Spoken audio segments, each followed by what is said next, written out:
گرامی قدر حضرات، میرے اور آپ کے آقا نامدار، مدینے کے تاجدار، کل نبیوں کے سردار،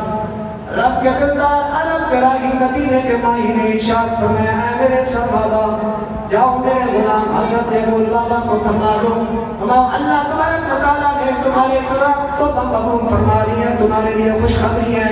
اللہ نے تمہاری توبہ قبول فرما لی ہے، اب تم آزاد ہو جاؤ۔ حضرت ابو لبابہ کی بارگاہ میں صحابی رسول آئے اور آ کر فرمایا کہ اے ابو لبابہ، اللہ تبارک و تعالیٰ سے کی طرف سے تمہیں جنت کی خوشخبری ہو، اللہ نے تمہاری توبہ کو قبول فرما لیا ہے، ہم تمہیں آزاد کرنے کے لیے آئے ہیں۔ حضرت ابو لبابہ کہنے لگے کہ اے میرے دوستو، اے میرے ساتھیو، میں نے پادری سے پہلے ایک قسم اٹھائی تھی، جب تک اللہ کا محبوب مجھے آزاد نہیں کرے گا میں خود کو آزاد نہیں کروں گا۔ اب تک میں آزاد نہیں ہوں گا جب اللہ کا نبی مجھے آ کر خود اپنے دست مبارک سے آزاد نہ کرے۔ حضور صلی اللہ علیہ وسلم کی بارگاہ میں صحابی رسول پہنچے، عرض کیا یا رسول اللہ آپ کا غلام حضرت ابو لبابہ فرماتے ہیں جب تک اللہ کا نبی مجھے آزاد نہیں کرے گا تب تک میں اپنے آپ کو آزاد نہیں کروں گا۔ حضور صلی اللہ علیہ وسلم نے جناب اپنے حجر مبارک سے باہر آئے اور مسجد نبی کی طرف روانہ ہوئے، اور اب آگے حضور صلی اللہ علیہ وسلم نے اللہ کا نبی آگے پیچھے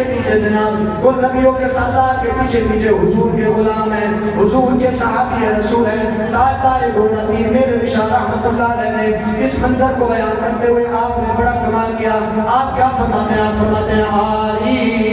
اتے آری آری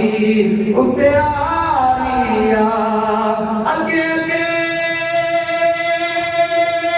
مدینے والا پیچھے خلقت ساری آگے اگے مدینے والا پیچھے خلقت ساری گرامی قدردان۔ اب حضور آگے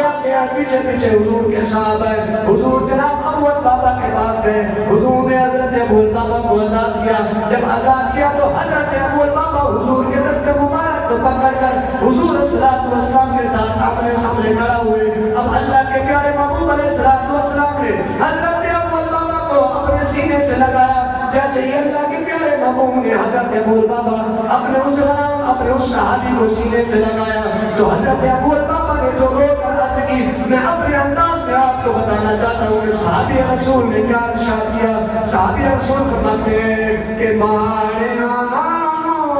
سین لائی مہربانی سونے آمین کر پڑیے، ماڑیاں سین لائی مہربانی سونے